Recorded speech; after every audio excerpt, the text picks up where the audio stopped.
I guess we'll go ahead and get started. I realized that I was thinking a moment ago that I may have turned some people away when I mentioned Tonglen in my email for the week, because some of you who know about Tonglen know that it can be challenging.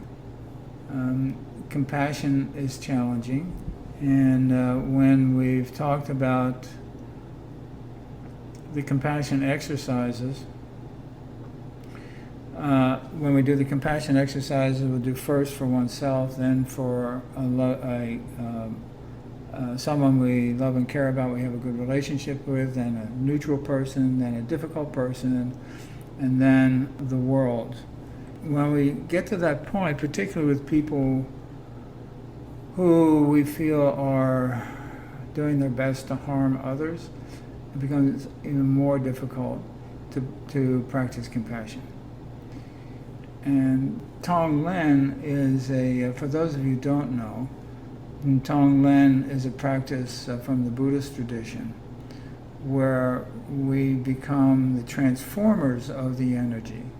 In other words, we breathe in all this negative, conceptually, in our imagination, all this negativity and breathe out light and healing or compassion.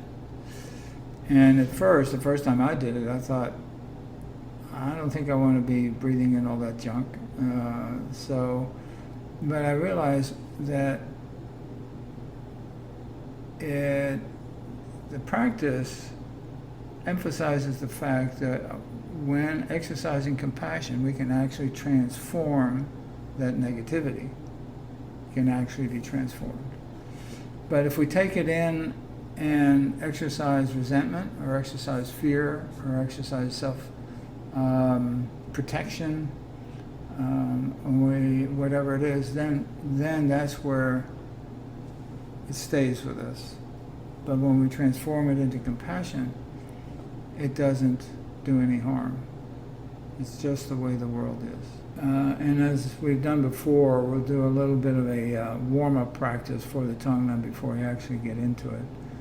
I was inspired by some of the events of this last week in the U.S. Anybody's been following that. Just that the need for compassion, to me, just is emphasized over and over and over again in everything we do. Because one of the issues that we were talking about a moment ago in terms of public discourse on social media or whatever is really muddied by people who are taking on and not really working a solution on the difficulties in life. They just rant back, or they decide that so-and-so is the problem, or so-and-so group of people is the problem, and then they blame and direct negativity towards that person or people. And what that does is we're stuck with the pain. And anytime, I said before, that whenever we blame, we become the victim.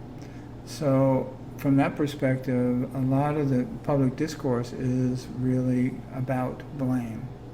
This person's the problem, these people are the problem, this kind of thinking is the problem, that's what's causing all the problems.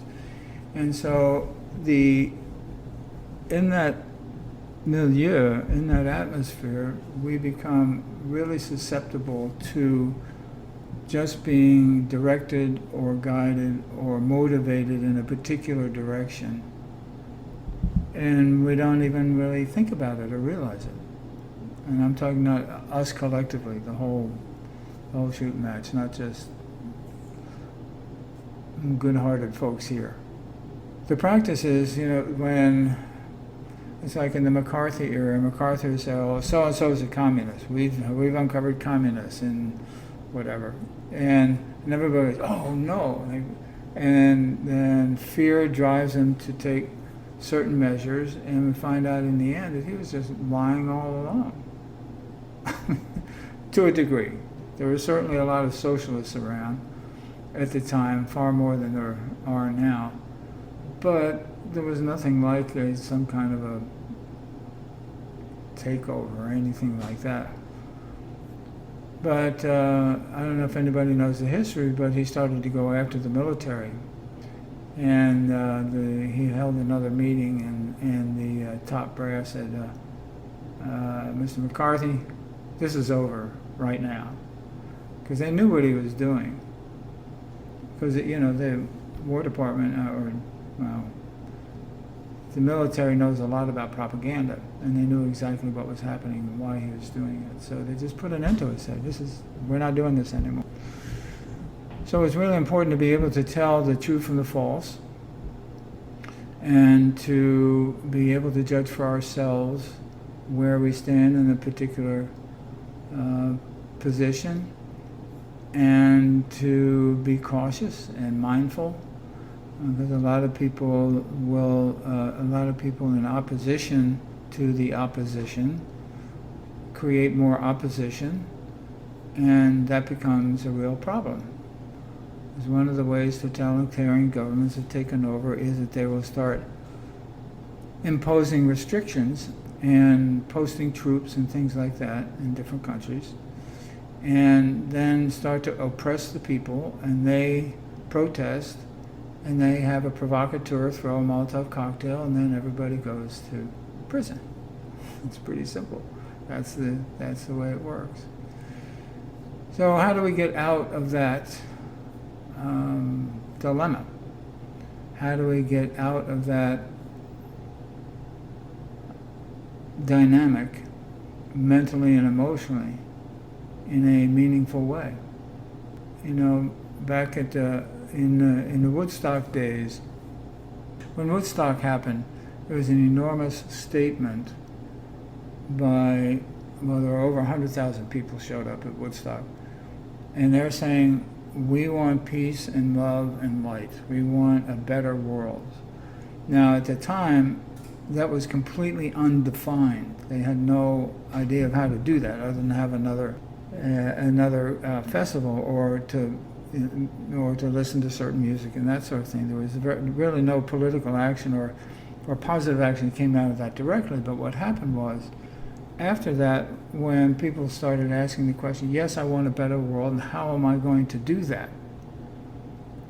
And that is a question of compassion.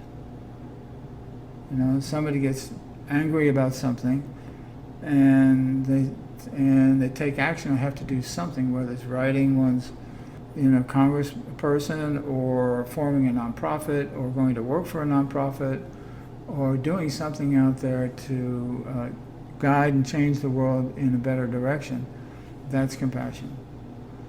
Because what distinguishes compassion from empathy, and empathy is when we've talked about this before, empathy is oftentimes used synonymously with compassion, and that's not accurate. The research shows that empathy in and of itself hinders people's mental health, whereas compassion protects and furthers people's mental health. And the difference is that with empathy, it's defined as a subjective resonance with another person's emotional state. So somebody else is happy, or somebody else is sad, or somebody else is in some negative state. We resonate with that out of a sense of empathy.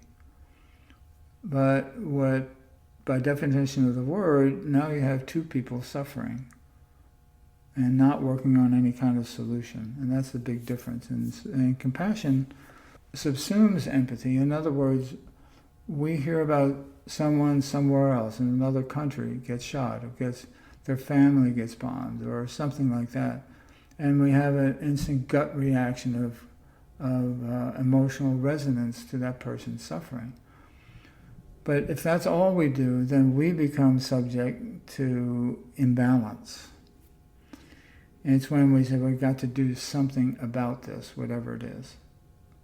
And whatever that may be. It may be direct political action, or, this is in part my contribution, doing what I can to, because I really believe that, and I've seen it, and all the research points to this also, that mindfulness practice and meditation practice and compassion however someone practices that, is the solution, because it will guide us into right action.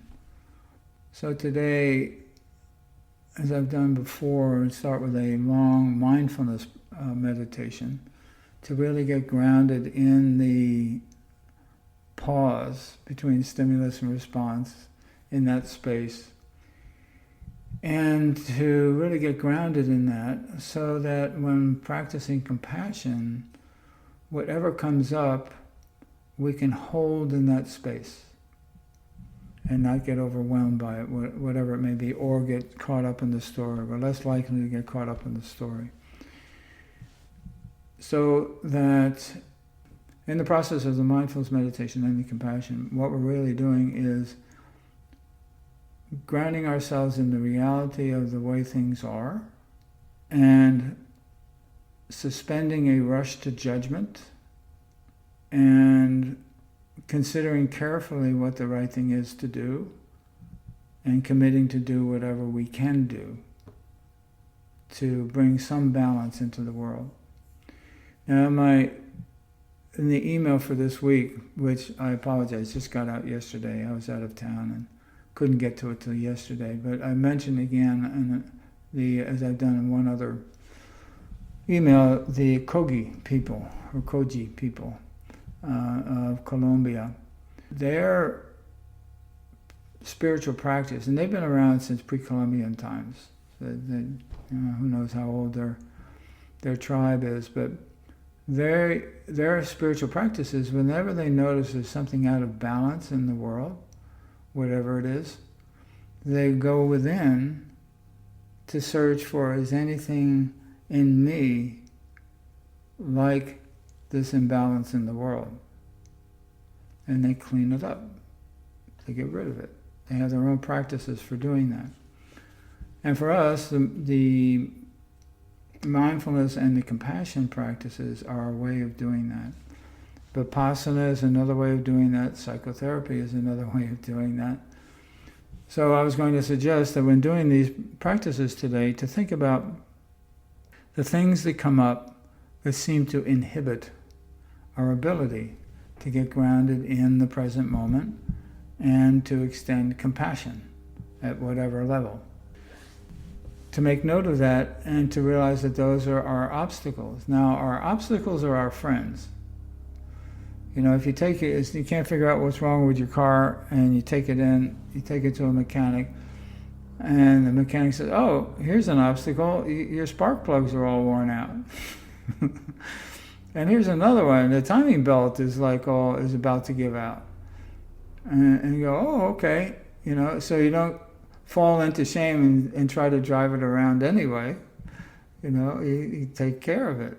And so what pops up as obstacles, those are the things that we work on in spiritual practice, however you practice, whatever practice you have. So it shows us what's in the way of where we are to how we want to grow. So when we find these things in our personality, we go, okay, this is a growth spot. This is a part of the garden that hasn't been getting any light for centuries. So let's do something about that. And we get busy in working through things however we need to. And that's really I was going to say the purpose, and I hesitate a little bit on that, but there's much more to mindfulness meditation and meditation in general and compassion than just bringing up obstacles. It's about resolving them also. So it's a way of really cleaning house and activating our sort of spiritual metabolism in terms of being aware of what's going on inside and then resolving the things that are there that are contradictory to our core values and our conscience. Because we all got them. I mean, we all have those gremlins around there, and I found that they get sneakier and sneakier with time. Resolve the obvious ones, you know, and there's some others that are less obvious, and then you keep going. And some of them are from, you know, our family and our own history, or it could be stuff that's come down the family tree, as I often say. And those take more time, they take more work, but they always will yield because we are a part of nature, and nature loves to grow. So wherever we find these things that are hiccups or wrong notions or sadness or shame or whatever is down there, we realize that's just a growth obstacle, that's all. And so we relieve that, and the natural forces within us come forward and we grow. In a very real sense, that's what brings people here today, is we want to grow.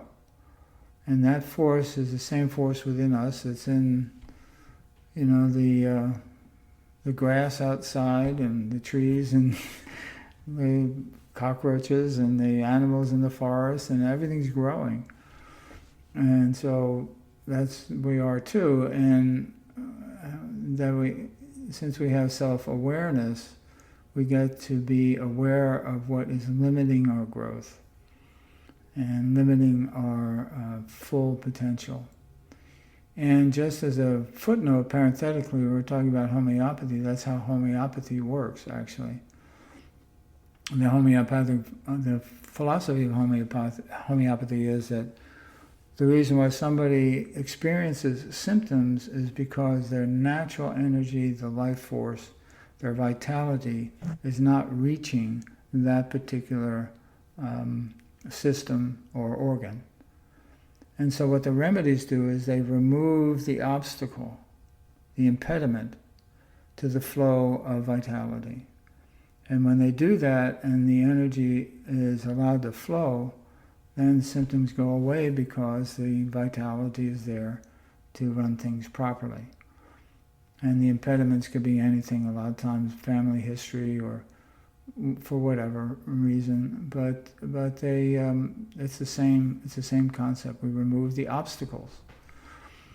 And so the obstacles that we will run into commonly are grief, anger, resentment, fear. I know one of the first things I ran into when we were talking about when I don't know if you know this, but the Russian army is in charge of the Zaporizhia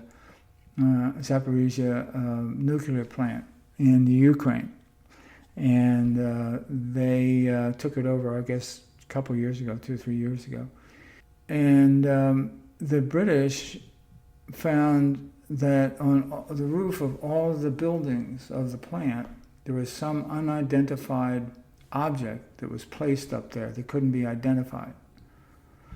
So I thought, well, it's certainly not a first aid kit.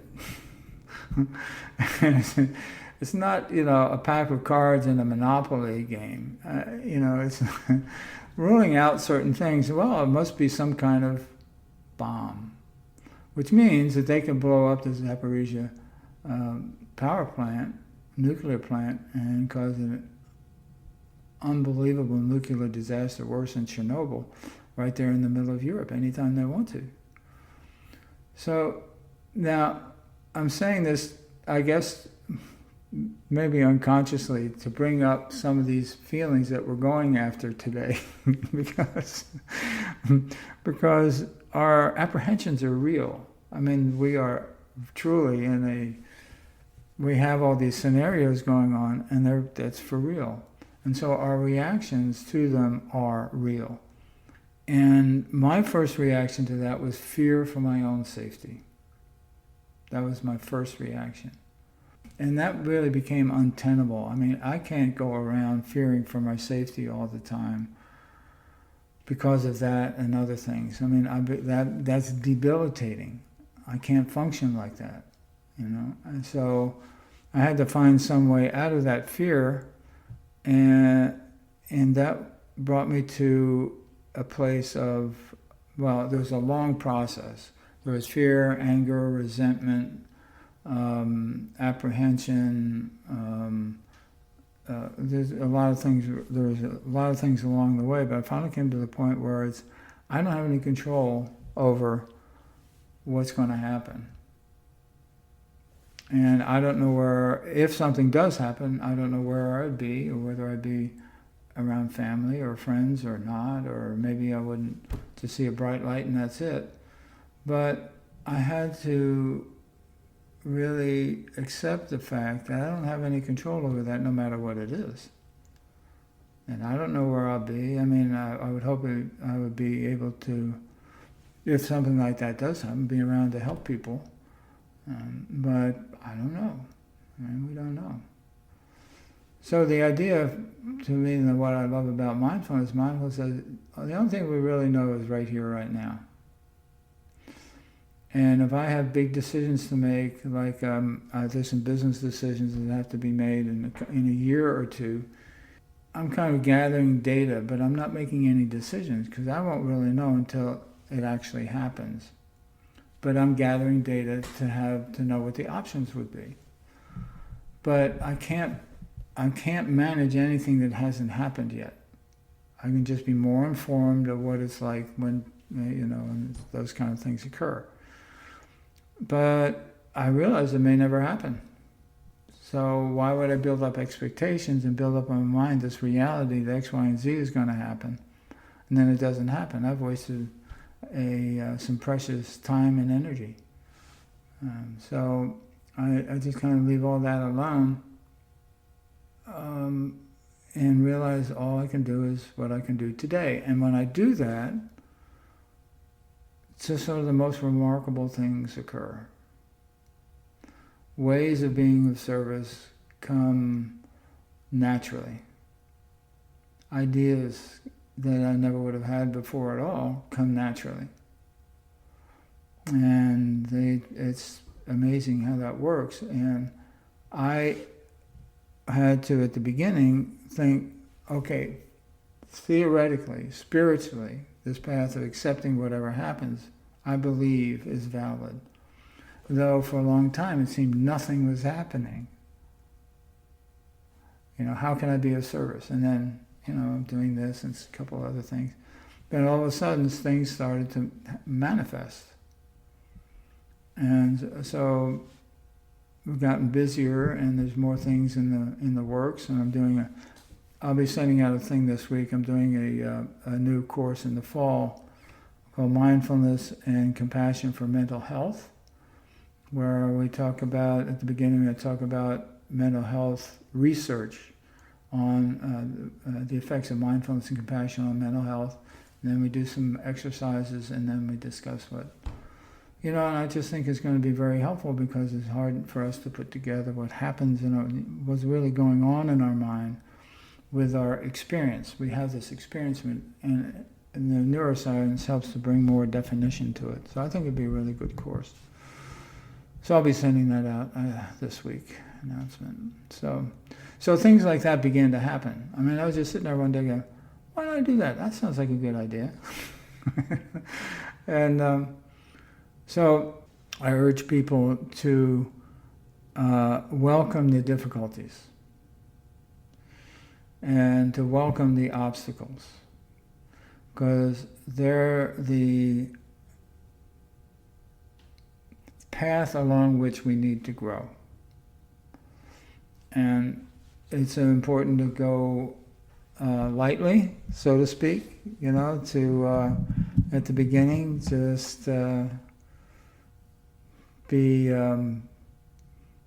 start with the small stuff, as I always say, and get some practice going.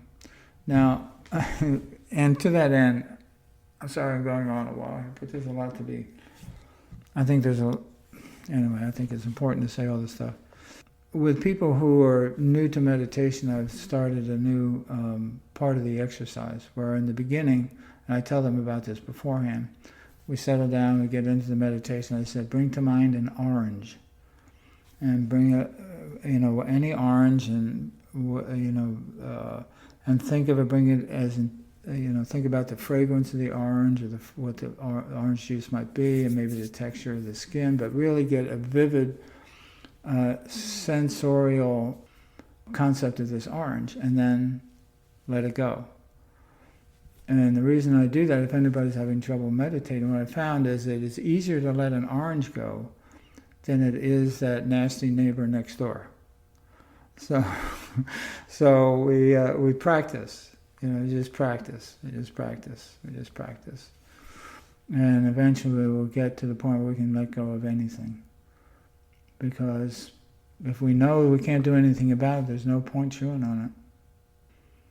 It's like chewing on a piece of rubber, thinking it's going to turn into meat after a while. It just doesn't work.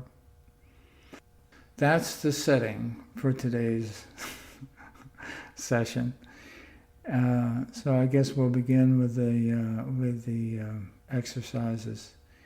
So everybody getting into a position where you don't have to move any muscles, to stay still and coming to a place where we can be at rest. And we'll begin.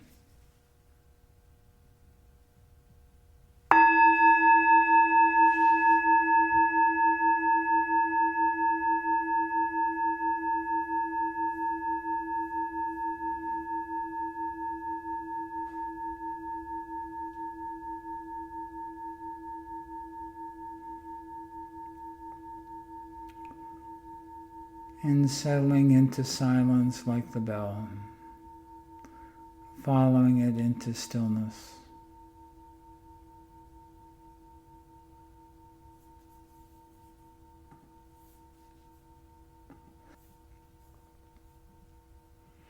Allowing ourselves to drop out of the fuss of the day.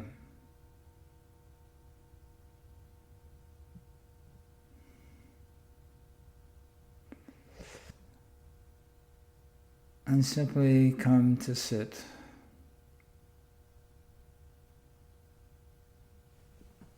And bringing our awareness to the present moment with the breath or the body. Grounding as best we can in the right here, right now.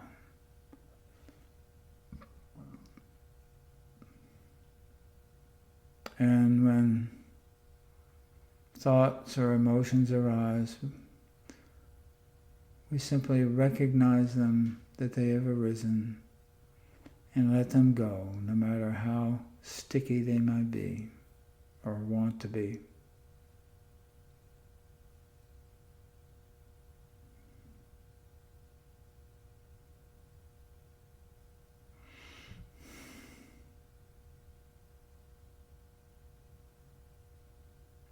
And the mind may continue to send up thoughts.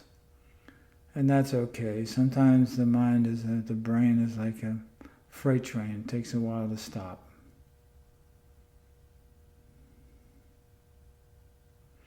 And so we just practice and let go as best we can when we recognize something has arisen.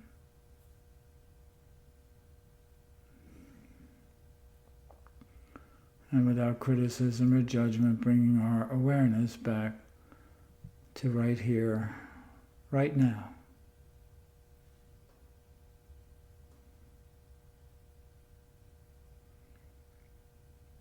Maybe being aware of the points of contact with the chair or the floor or wherever you're sitting.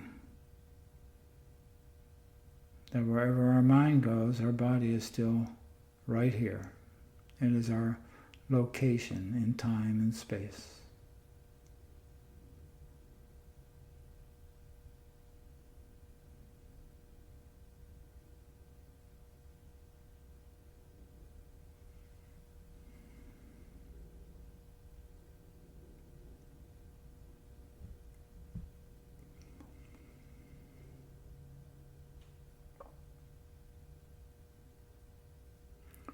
And as we sit, sometimes our mind gets antsy and plays tricks, and that's okay too. Whatever arises, just recognizing it as a thought and letting it go.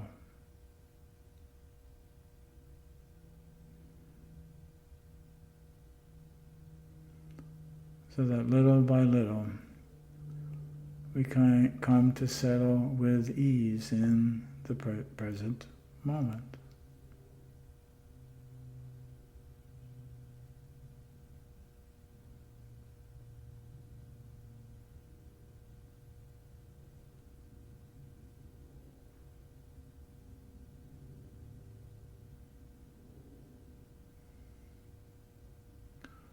And in so doing, we may notice our body coming to rest more and more. And if we notice any tension, just letting it drain away.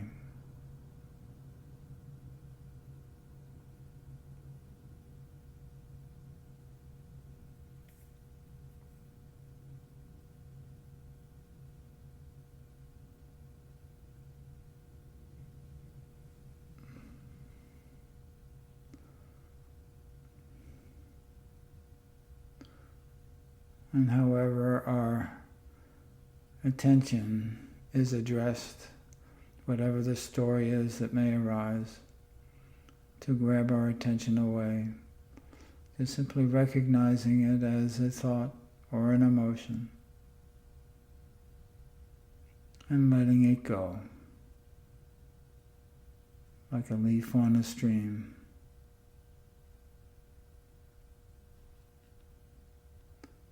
Or a cloud in the sky.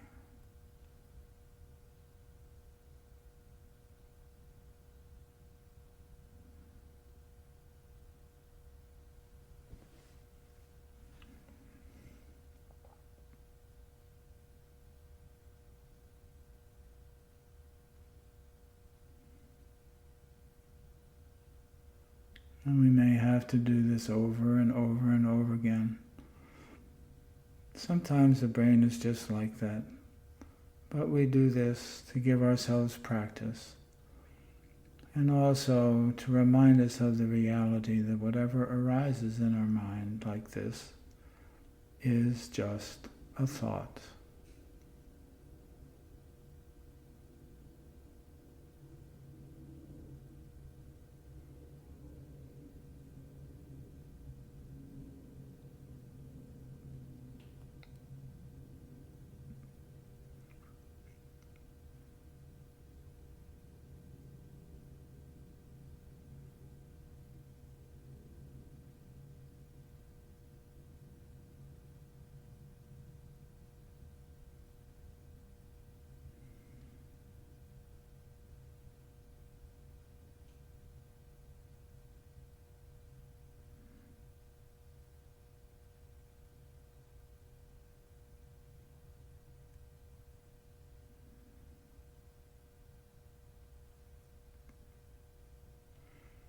And what arises may be pleasant or unpleasant.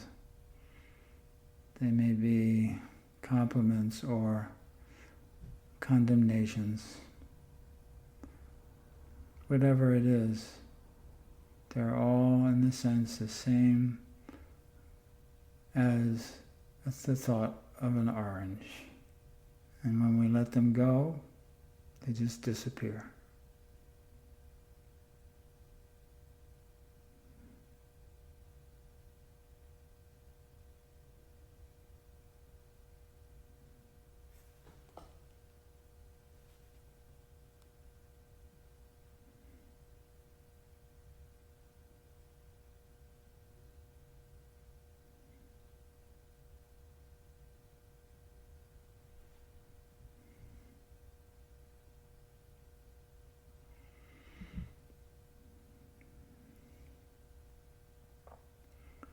And sometimes taking a slow, deep inhale can bring us back to the present moment, if we stray.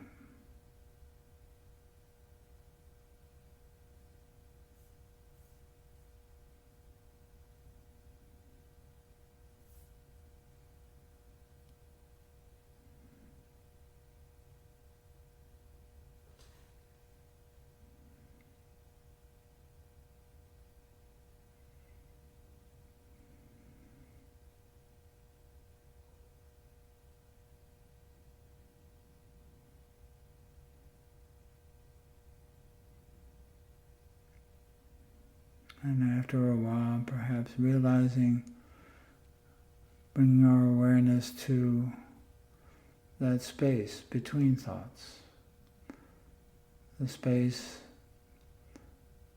that arises, becomes apparent when one thought leaves and before another one another one arises. Peace.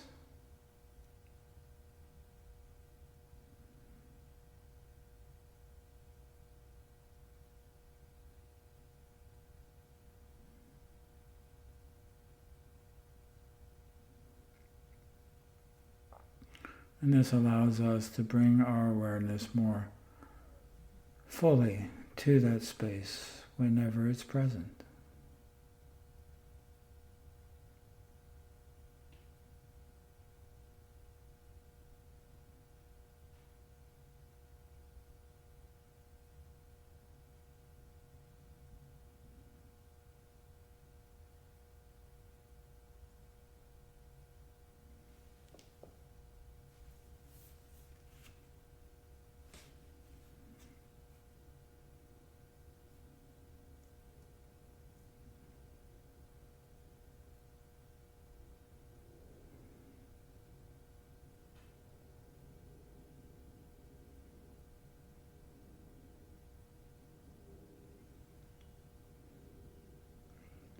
And with each breath, we settle a little bit more each time into the ease of the present moment.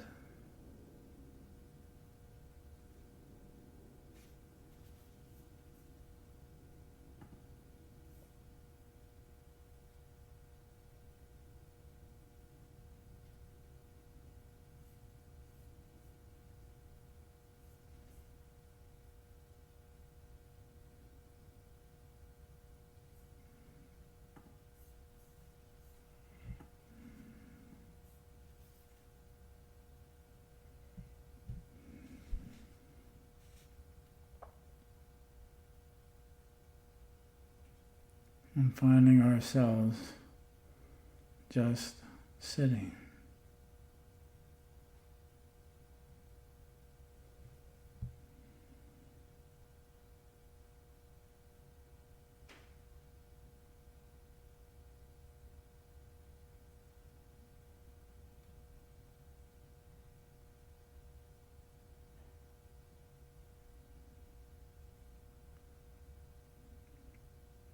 In our awareness of stillness.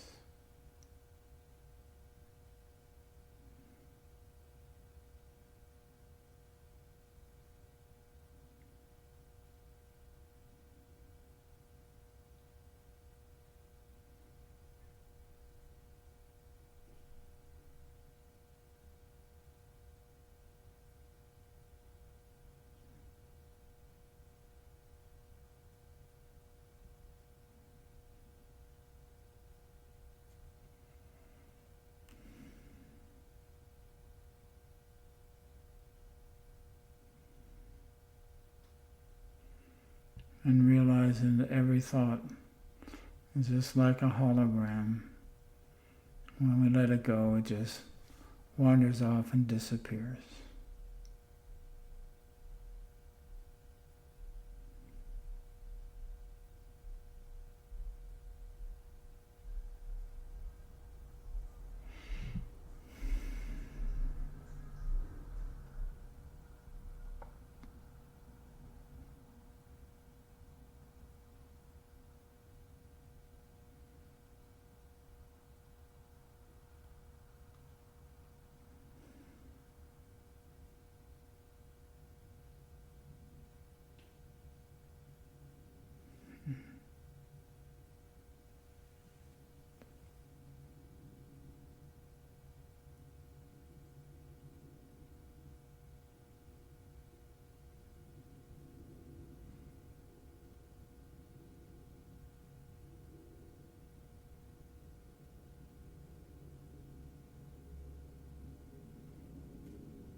And from this space of present moment awareness, bringing to mind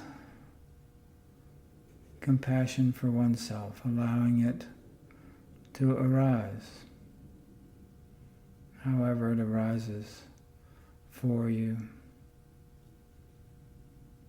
as a feeling or as a light or a sound,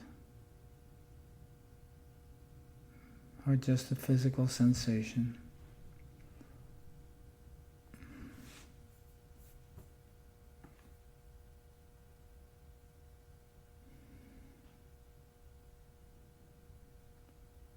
And accepting it as best we can as it arises.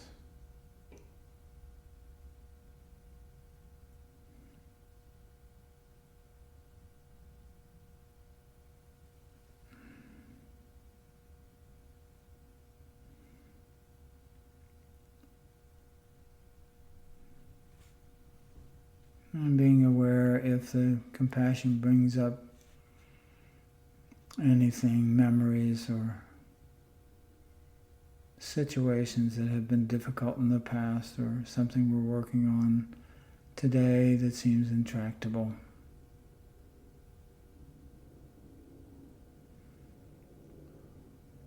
Or for just the fact that sometimes life is just difficult.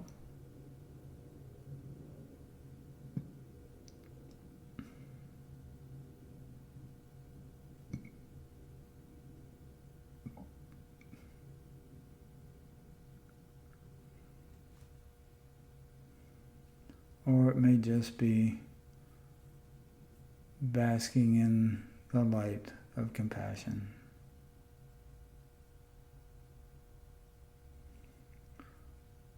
Allowing it to flow into those spaces within us that are in need of compassion.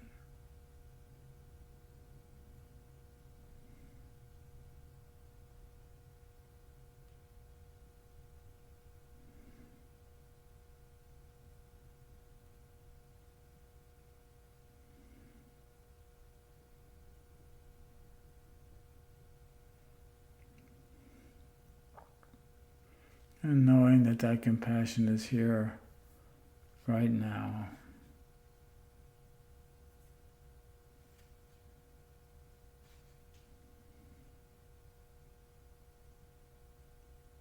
And that it has been there all along, we just didn't know it.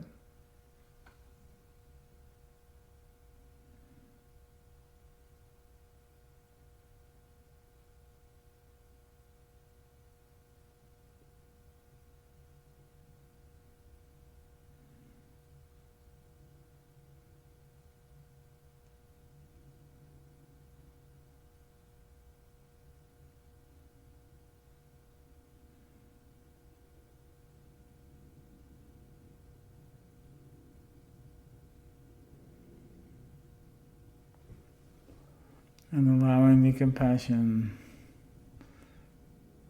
to be absorbed and welcomed.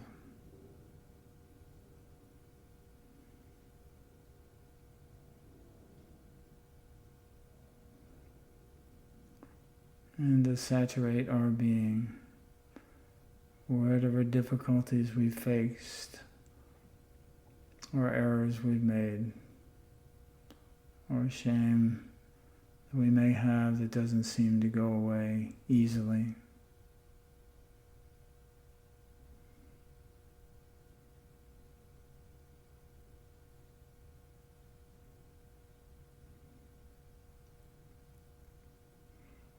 And realizing the source of compassion is inexhaustible and always present.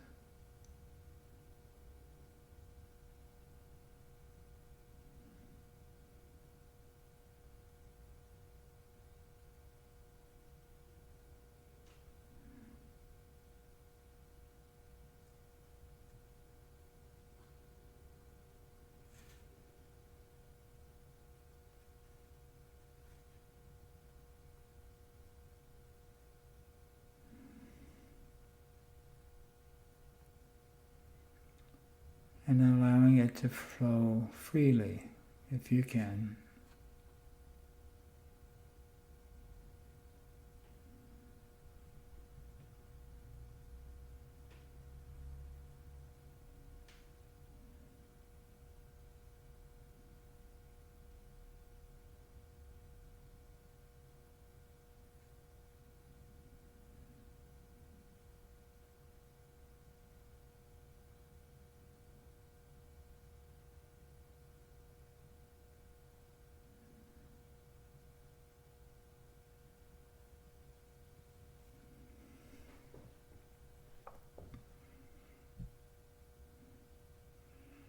and knowing that this is sometimes what is most needed and is freely offered.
Allowing this compassion in its fullness to be present and overflowing.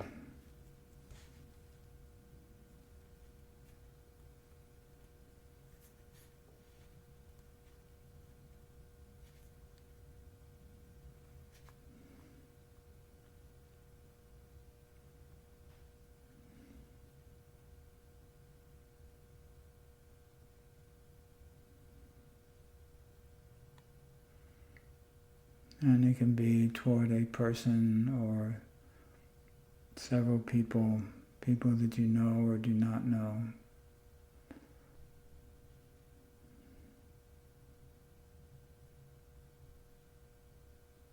But allowing this compassion to flow freely in and through and out.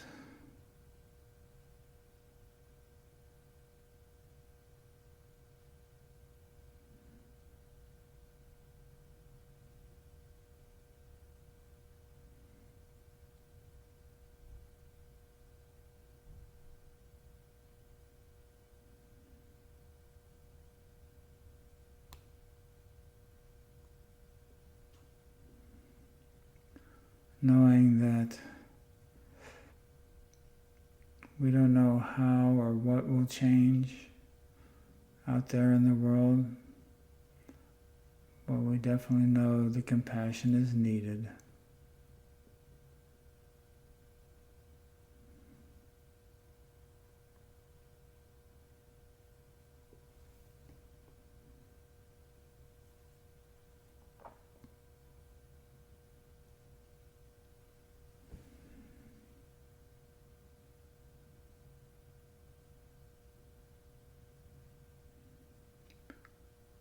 And noticing the air when it comes in through the nose,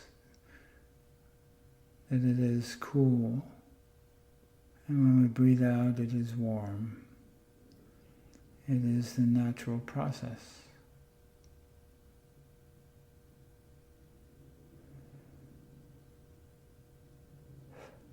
And then our body transforms the air as we breathe it in and then breathe it out.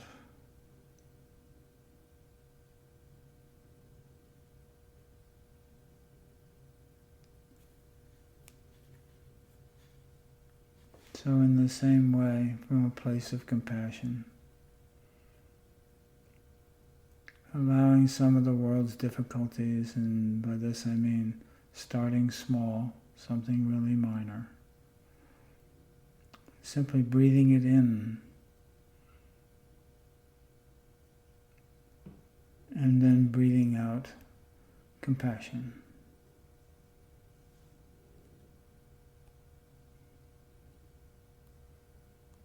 Breathing in the toxicity, and in the heart it is transformed into healing and compassion, and breathing that out.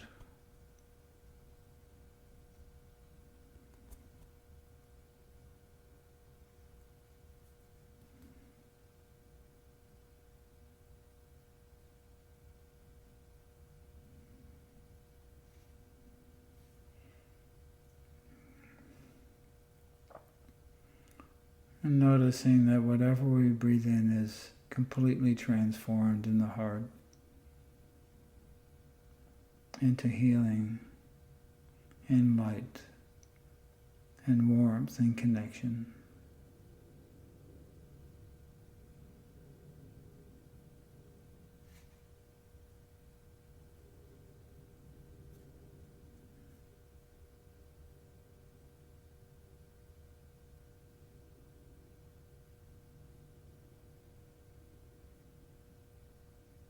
And allowing it to just flow automatically, the negativity flowing in, and in its transformation, breathing out the healing.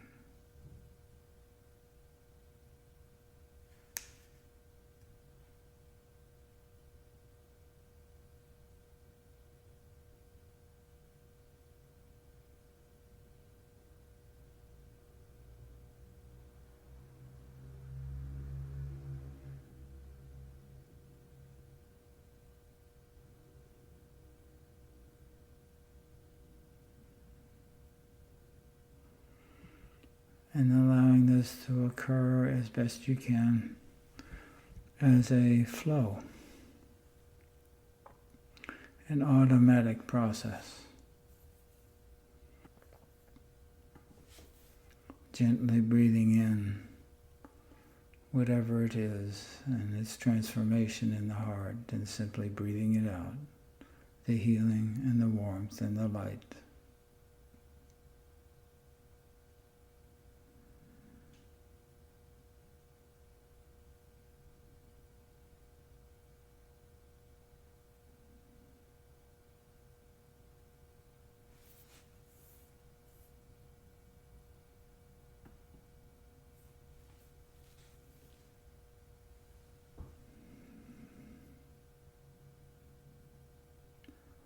And after a while it may seem to run on its own energy,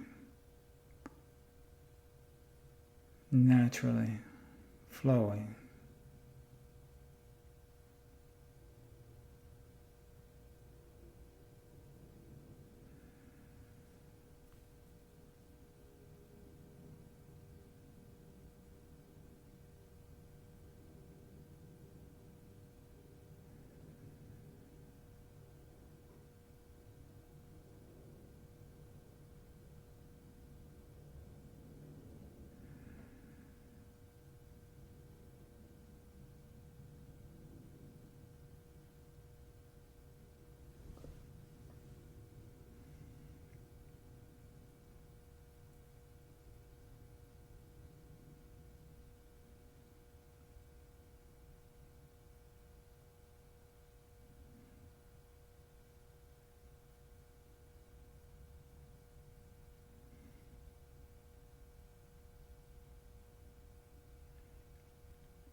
As we participate in the flow of life.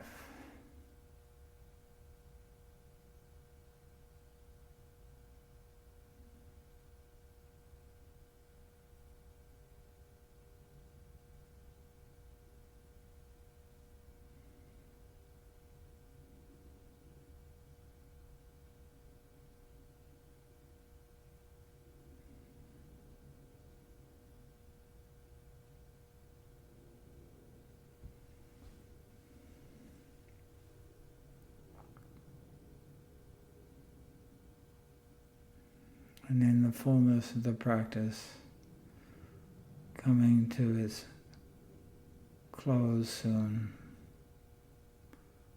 allowing these feelings, this resonance of compassion, to be absorbed in the body, like a sponge absorbs water.